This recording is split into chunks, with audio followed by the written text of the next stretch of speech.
Lang bongga-bongga nga ni Kim Chu dahil nakita nyo naman sobrang blooming, super blooming. In short, napakaganda talaga niya ngayon lalo na sa ayos niya ngayon. Si Kim Chu talaga para siyang ano no, ang tawag doon, yung pag nag-iiba-iba yung look niya talaga. But of course, nandun pa rin yung trademark niya. Anyways, ayan, pinag-usapan nga kanina na hindi raw nagkaroon ng morning run ang Kim Pao, si Kim Chu and Paolo Avellino because nagsalo nga si Paolo dahil alam naman natin na si Kim Chu ay nasa kanyang work. Nakita niyo naman sa mga posting niya. But anyways, ayun nga, napansin talaga ng napakaraming netizens actually ang kakaibang ganda ni Kim Chu. Yung comment hindi talaga nila inaiwasang mag-comment katulad yan, Kimi, you're so beautiful inside and out. Grabe naman ate Kimi, sobrang ganda.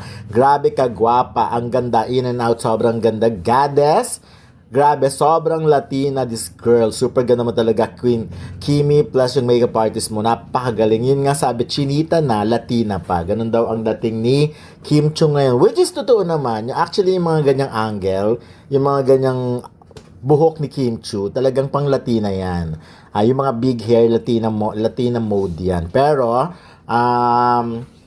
of course, kaya lang, yung look talagang hindi mai-deny na chinita. Pero tingnan mo na, ang ano talaga niya, ang galing-galing niya mag-emote. Talagang iba't ito sa trip photos na yan na na-post nga ni Mariah Santos, talagang iba't ibang look of Kim Chu ang makikita niya. Sabi nga super blooming, obvious daw kasi na super in love nga si Kim Chu. Yun talaga ang comment ng mga fans, ng mga netizens, which is, ako naman naniniwala talaga, lumalabas talaga yung kagandahan ng isang babae pag sobrang in love o pag happy siya talaga sa personal life niya o sa love life niya, which is, by the way, sa panahon naman ngayon, akalam naman natin na nasa ganung kondisyon o sitwasyon si Kim Chu at hindi masama yun, di ba? Well, anyway, ayan pa, iba pa mga comments nila, sabi, ganda ang blooming talaga siya, which is yun na nga.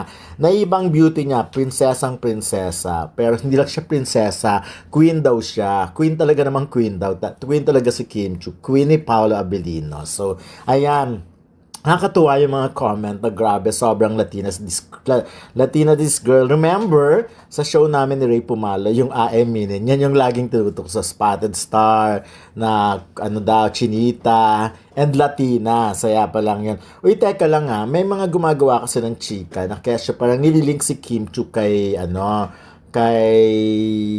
Mayor Vico Soto. And dati din, kay Mayor, Mark. So, alam naman nating girlfriend na ni Mark, si Catherine Bernardo. So, sana tigil-tigilan na yung mga ganang chika kasi hindi naman niya makakatulong. At hindi magandang magandang angulo yon. Yung kay Mayor Vico Soto, parang na-inspire lang ang maraming fans. Parang sinasabi nga nila na, why not? Kaya siya single daw, parang single. Single ba? Yun nga yung question doon. Di ba taken na nga ni Paolo Avellino? And besides, parang hindi naman masyadong nagko-cruise ang landas nila. So, medyo inawa talaga agad ng mga fans yung nagko-comment na yon sa post na yan. So, sabi nga, bakit na paniniwalaan yung mga fake news na yan? So, tsaka wag nang guluhin. Alam naman, obvious na nga naman daw na happy naman si Kim kay Paolo Avellino. So, ba't kailangan pang gawa ng mga kwento? Anyways, eto pa. Wow, napakaganda naman talaga ni Kimi. Super hot. And ang ganda mo talaga. Ang ganda ng chinita princess. Guwapa ka. Ay, ang ganda naman ate. Super pretty. Puro ganun ang mababasa mong comments sa picture ngayon ni Kim Chu. She's super gorgeous. Kaya naman, congrats, Pao. Nakakatawa, Si Paolo yung kino-congrats nila just because super ganda ni Kimi. Nag-uumapaw ang kagandahan ang Kimi niyan. Queen of positive vibes and queen of time management. God bless you as always. So anyways, for sure, one of these days magkakaroon ng gym session. If not gym session, running session. Kasi syempre hindi nga sila nagkasama dahil may work si Kimi habang medyo tenga naman si Paolo for this. So, at wish ng mga fans, ang Kim Paulandia, ay ayun na, magsama ang dalawa uli. Magkaroon sila ng jogging moments or gym moments. Mukhang trending ngayon ang bagong hairstyle ni Kim Chu at hindi rin nakapagpatataka kung bakit maraming netizens ang humanga. Marami ang nagsasabi na paganda ng paganda siya dahil sa fresh na haircut, mas bumagay sa facial features niya kaya mas youthful at glowing ang dating. Confidence niya, mas lumalabas ang charm kapag bagay ang look sa personality. consistent glow up. Mula noon hanggang ngayon, makikita talaga ang evolution ng style niya. Karaniwan sa mga celebrity, malaking factor ang hairstyle sa overall image. Sa kaso ni Kim, mukhang nakuha niya ulit ang tamang balance ng elegance at pagiging fresh, kaya napansin agad ng fans. Sa ganitong balita tungkol kay Kim Chu, masasabi ko na normal lang na maging excited at vocal ang netizens, lalo na kapag may noticeable na pagbabago sa isang sikat na personalidad. Yung reaksyon na paganda ng paganda ay hindi lang tungkol sa physical looks. Madalas, kombinasyon ito ng bagong image o hairstyle na nagbibigay ng fresh vibe, self-confidence na mas ramdam sa aura niya, public perception. Habang tumatagal sa industriya, mas nagiging polished ang dating. Sa totoo lang, ganitong klase ng balita ay light at positive lang, parang appreciation post ng fans.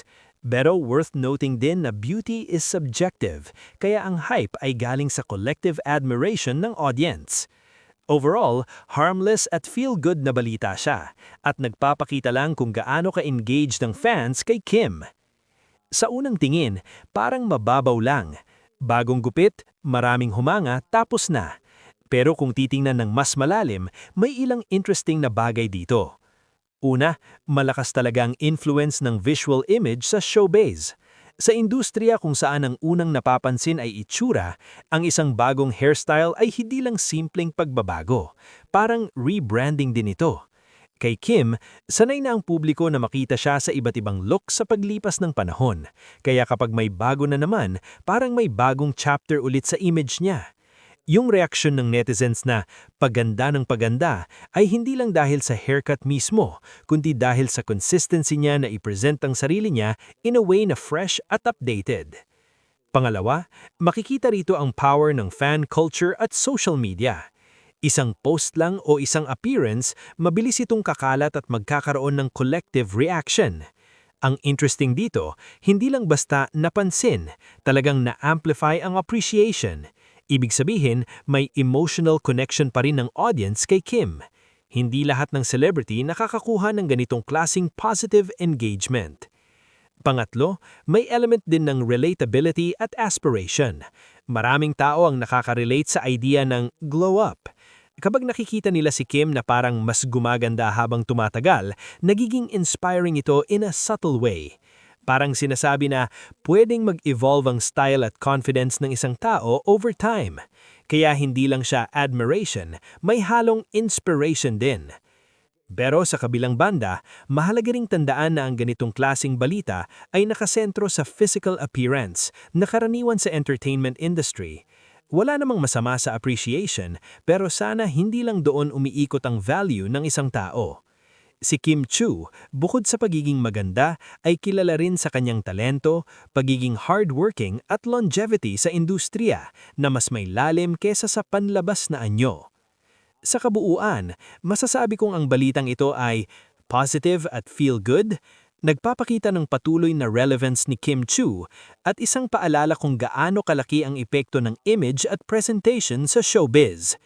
Hindi man ito big issue, pero interesting siya dahil ipinapakita niya kung paano gumagalaw ang kultura ng fans at media sa panahon ngayon, kung saan kahit simpleng haircut ay pwedeng maging viral moment. Kung i-zoom out pa, hindi ito tungkol sa buhok ni Kim, tungkol din ito sa kung paano natin tinitingnan, ina-appreciate at minsan ay ina-idealize ang pagbabago sa isang tao. May ilang pang angles na pwedeng idagdag para mas maging buo ang pagtingin sa balitang ito tungkol kay Kim Chu. Una, strategic timing ng pagbabago. Minsan, hindi lang basta trip ang bagong haircut. Pwede rin itong naka-align sa upcoming projects, endorsements o bagong phase ng career. Sa showbiz, mahalaga ang timing, kaya posible na ang fresh look ay bahagi ng mas malaking plano para manatiling relevant at interesting sa publiko. Pangalawa, fashion at beauty trend influence. Kapag may ginawang pagbabago ang isang sikat na personalidad tulad ni Kim, may posibilidad na maimpluwensahan niya ang trends. Maraming fans ang gumagaya ng hairstyle ng idols nila, kaya ang simpleng haircut ay pwedeng maging susunod na uso sa salons at social media. Pangatlo, media amplification. Ganitong balita ay kadalasang napalalakas ng entertainment media at online pages. Kahit maliit na pagbabago, napalalapik dahil sa headlines, shares at reactions. Hindi naman masama yon. Bahagi yon ng entertainment ecosystem, pero ipinapakita rin kung gaano kabilis gumawa ng buzz ang media. 5. Longevity ni Kim sa industriya. Isang mahalagang punto rito. Hindi lahat ng artista ay nananatiling relevant sa loob ng maraming taon. Si Kim, mula pa nung sumikat siya ay patuloy na napag-uusapan hanggang ngayon. Ibig sabihin, hindi lang siya nakasabay, nakapag-adapt siya sa pagbabago ng panahon, trends at audience preferences. Sayos, subtle message ng self-reinvention. Sa mas malalim na level, ang ganitong pagbabago ay pwedeng makita bilang simbolo ng self-growth. Kahit sa ordinaryong tao, ang pagpapalit ng hairstyle ay minsan konektado sa bagong simula o bagong mindset. Kaya ang reaksyon ng netizens ay hindi lang ang ganda niya, kundi parang ang fresh niya na may kasamang pakiramdam ng renewal. 6. Cultural fascination sa glow-up. Sa Pilipinas, malakas ang hatak ng glow-up stories. Kapag nakikita ng publiko na parang mas gumaganda ang isang celebrity over time, nagiging inspirasyon ito at pinag-uusapan.